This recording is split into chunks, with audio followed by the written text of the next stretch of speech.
But what we do have in the studio is a great guest. It's Liz Clarke here with you on the Mid-Morning Show. In the last hour, actually, I can't believe that. But as I say, we've got a great guest in the studio. We've been chatting the whole way through those two songs while we were trying to sing along. I'm joined by hammer thrower Chris Bennett. Now, Chris, it's great to see you. Thanks so much for coming in. Thanks for having me. And we've got so much to talk about. We've probably talked about everything there. That's the thing, we've probably done most of the show in the break there. I know, but we've got so much that we need to share.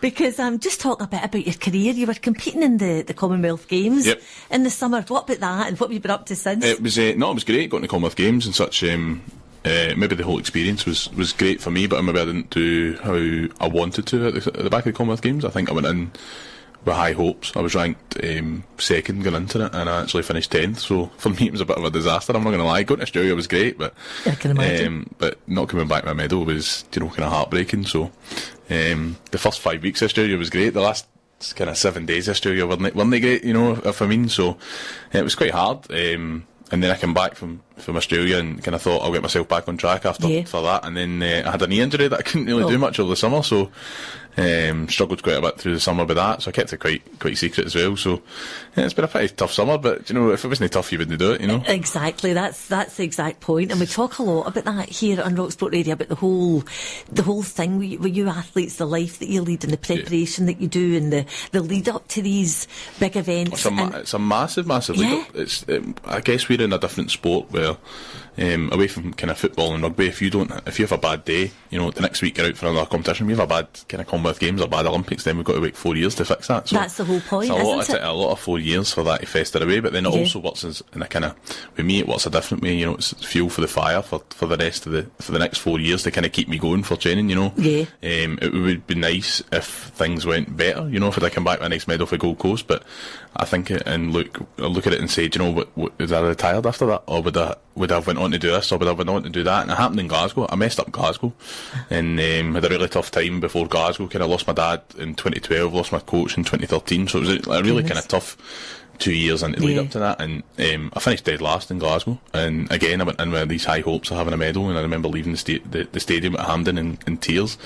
And I think back to that now, and I think, would I have went to Olympics, would I have went to World Champs, would I have pushed myself on if that hadn't happened? It's like you need to have the setbacks to actually appreciate the good times and to get better at this, I think. Even in every walk of life, I think, Chris, not even just in sport, But before we move on to talk more about that, just to ask, you mentioned the other sports there. Yeah. How did you get into hammer throwing? So I used to play rugby. I was a prop forward in rugby. I'm probably sitting here now, I'm 6 foot and 20 stone, so I've always been kind of a big boy, and my mum had a really pushy mother when I was younger. She's still a pushy mother to the day. She's still hey, you out the house, you, come on. She's so really, like that. She's really pushy mother. So I actually started playing rugby, and one of my mates used to compete down at local athletics track down at Scotland, and he said, how'd you fancy coming along? And I went down the first night and I hated it. It was this wee fat kid running 400 metres. That was me. Hated it the first night I was there. So I tried shot put, absolutely hated it. Right. Wasn't very good at it. Tried discus, same, javelin, and I tried the hammer, and I loved it. I wasn't very good at it at the time. Maybe started training for 2-3 nights a week. Got better and better, and kind of got on, and just missed out in Delhi Commonwealth Games, and kind of decided that make or break moment. Am I going to be someone who is an athlete who works part-time to kind of fund that, or am I going to be somebody who does athletics as a hobby? And thankfully I chose to do athletics as kind of like my full-time sport, and I've never looked back since then. So I was 19 and I'm now 28. So I have 9 years. That just shows you, doesn't it? Exactly. That you're finding the sport, you're enjoying sports. I never would have thought as I went to 2 Commonwealth Games, and Olympics, and it's quite funny. It was a funny story actually when I mentioned Olympics. I was in on a Thursday and a Sunday, I do a sauna as part of my recovery. And it's not a dodgy story, don't worry. No dodgy story, but sorry. I'm just about to press that button there. And I says, I'm sitting down with a guy in the sauna, and he says to me, he says, "Big man, can I ask you a question?" I says, "Aye, go for it, I'm quite an open guy." He says, "Why have you got an Audi tattoo in the back of your leg?" And of course I've got the Olympic rings in the back of my leg. He thought I worked for Audi as opposed to got Olympic rings, and I think... I'm thinking, I've worked 9 years of my life to get to the Olympics, and you think I bought a new car. I'm like, oh my God, here, this is just, you can't write it at times. No. Some people can see it as the pinnacle of their sport, and some people can think you work for Audi, so that's the sad reality of it at times with sport. So that's incredible. I should point out other car manufacturers that are available. They are available. So I take it they're not coloured. They're not coloured, no, they're completely black. But they're 5 inches by the foot. No, but I think it looks better with the black. Yeah. Right. No, everybody thinks I'm up for Audi as opposed to an Olympian, which is quite good. An Olympian, I know. Anyway, that's just life, is it not, Chris? Now, you were talking there about competing in these massive competitions and how you felt you'd let yourself down in different things. And you've spoken in the past, Chris, about a bit of mental health issues, which we talk about a lot on here as well on RockSport Radio. How did that kind of show itself? For me, it was one of these things. I hold myself to high standards. When I don't achieve those standards, I feel quite embarrassed about it. I feel down. I feel almost depressed, and I really kind of at times wonder why I do the sport, because when it doesn't go nice, it's not a good place to be in. I remember when I left Gold Coast, the actual after the competition, and I was kind of like, it's this almost surreal bubble that you're in. You think, has this just happened to me? Have I just messed this up again? And I went out, and I was fine emotionally until I seen the media guy, and I burst into tears because it had actually hit home that I had finished 10th, and because for me, in the lead up from Glasgow to Gold Coast, it was 4 years was everything I worked for. So anything before that was just, kind of an added bonus. Going to the Olympics was nice, going to the World Champs was nice, but I wanted to go to Gold Coast, and I wanted to almost right my wrongs from Glasgow, and I didn't do that. So for me, I was kind of down in the dumps, and I remember sitting there, feeling quite alone, feeling like, and no one was really around me to help me, and they probably were, but it was how I felt at the time, and it's not a nice situation to be in. And I was quite fortunate when I had people around me to pick things up. But although I kind of seem like a very happy-go-lucky kind of guy, I'm a deep thinker, but I maybe don't share my thoughts with people, and that's almost my problem. And I found that I would struggle, that people have a preconceived perception. I mean, that's the word I can hear about there. And they see me as this happy-go-lucky kind of guy, and I don't want to change that perception. So I find it hard to talk about these things, but I'm quite fortunate when I get support of Sport Scotland, and I've got a psychologist rather than a sports psychologist, and I've seen her when my dad died and when my coach died, because I struggled back then as well. And now it's about me speaking about what I'm thinking and what I'm feeling, because I can't just let it fester away, because if I let it fester away, then suddenly 6 months have passed and I've missed maybe 6 months of good training because I'm worrying about this one little thing, and it's nice to get it off your chest. And I think that's the main thing, that people don't think it's okay to talk about these things, and the sad reality is it is okay to talk about these things. It is perfectly okay, because it is part of normal life. It's not just sport this happens in any workplace, any way of life, that people are down and depressed. And I think we need to get away from this stigma that it's not okay to talk, because it's perfectly okay to talk. And I'm pretty certain that everybody will have those thoughts and feelings at one point in their life, and there will be someone that will be there for them. But it's just, I think, changing society's maybe perception on it, I think. Without a shadow of a doubt, you're right. And I think, though, that we are maybe moving in the right direction as far as things like that are concerned. I think 10 years ago we maybe wouldn't have been in this position, and we wouldn't have sports people. I think personally sport is the last bit of change that we have, because people see sports people as idols. They're perfect, but we only see what's on the TV. We don't see the build up to it. We don't see what happens after it. And I think if sport can be the big driving force for that, if we can change the perception of people in sport and the people around it that watch sport, I think that'll go a massive way of life, a massive way to actually changing the rest of the perception as well. I think you're so right. You're so right, because as you say, it's going on in normal everyday life. Athletes set themselves up almost, don't they, to have those highs and lows in their life. There was an amazing stat that came out of the Rio Olympics, that there was 12,000 athletes there, but there was only 286 gold medals. So you look at the amount of people that are going to be coming away from that. Doesn't mean maybe some people are going to be happy that they didn't have got a silver or a bronze.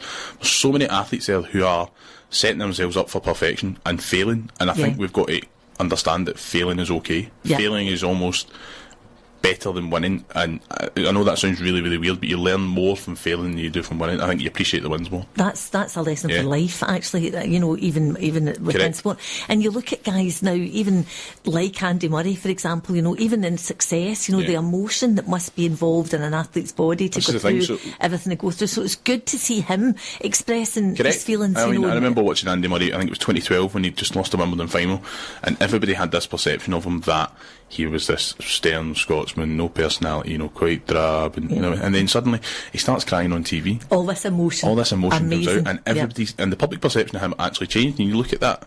So he's lost Wimbledon in 2012, and what does he do in London 2012? Wins a gold medal. Beats Roger Federer. Yep. And then he suddenly goes on and he wins the US Open. So it can be a catalyst to success. Of course it can. The failure sets you up for the wins in my eyes. Yep.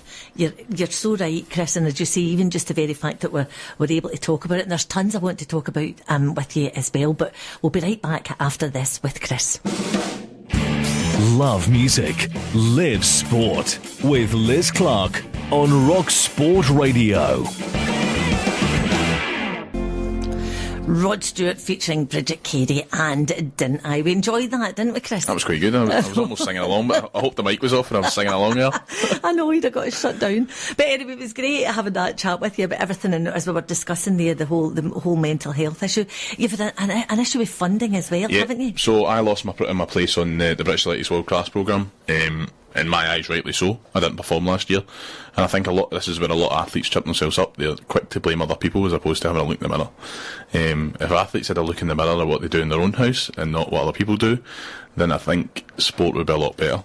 How can I expect people to fund me when I don't do the targets I've set myself? So my 2 targets last year were to throw 77, I didn't do that, and to get a medal at the Commonwealth Games, I didn't do that. So if you're sitting on the selection panel for the funding and saying you've not hit your targets, sorry, you don't deserve the money. It's like if you worked if you were in any job and you're a salesman, you don't hit your targets, then why are we paying you? It's the exact same idea. A lot of athletes think, it's quick to blame. It's British Athletics' fault, Scottish Athletics' fault. It's not. It's your fault. You didn't do it. You set yourself out to do. And I think working that out like that, Chris, just proves what you said earlier, that you're a deep thinker and you see things. I think you've got to be honest. A lot of people are not honest enough with themselves, and I think sport would be better for it. I think you see it in football a lot, where a team loses and they're quick to blame the referee. Yeah. Well, sorry, you didn't score a goal, so the referee's not going to put the ball in the net for you. Do you know what I mean? You're absolutely right. And I think we need that in sport in general. So unfortunately, I lost that programme. That sport. Thankfully, it's only the money side I'm losing. So it's roughly about £7,000 a year. So I'll have to find a part-time job for that. Right. But I'm still lucky enough to do Sport by Sport Scotland, so I get my physio, I get my S&C, I get all my performance lifestyle, and like I said, my psychology help. So great. So I'm not too worried about it. And like I said, it's probably the best thing that will happen to me, because it's another wee kind of stepping stone. It's somebody to say I can't do it. So what am I going to do? Well, I'm going to turn around and tell you I can do it. So, fantastic. It's the way to do it. Well, Chris, honestly, as I said to you, we could talk here all day and not take a breath, but we're running out of time rapidly. Before we have to go, what about the future? What's Chris Bennett hammer thrower's future? Chris Bennett hammer thrower. So I think I joked the other day that I finished 12th in Glasgow, 10th in Gold Coast, so I'm going to be 8th in Birmingham, so I'm going to have to play balls to keep going to get a gold medal. So for me, it's 2019 World Champs in Doha. I think I need to go there, make the final. And then build up to Tokyo. Brilliant. And then it's Birmingham 2022 and right my wrongs, hopefully. Fantastic. Well, I'll tell you what, I'm not writing you off, because just meeting you, you just said you're a big guy, you've got a big personality, and it's great to meet you, Chris, and wish you all the very best for the future. Thanks for coming in and joining us. Thanks for having me. Chris Bennett, hammer thrower there, and I'm a delight to talk with you. Love music, live sport with Liz Clarke on RockSport Radio.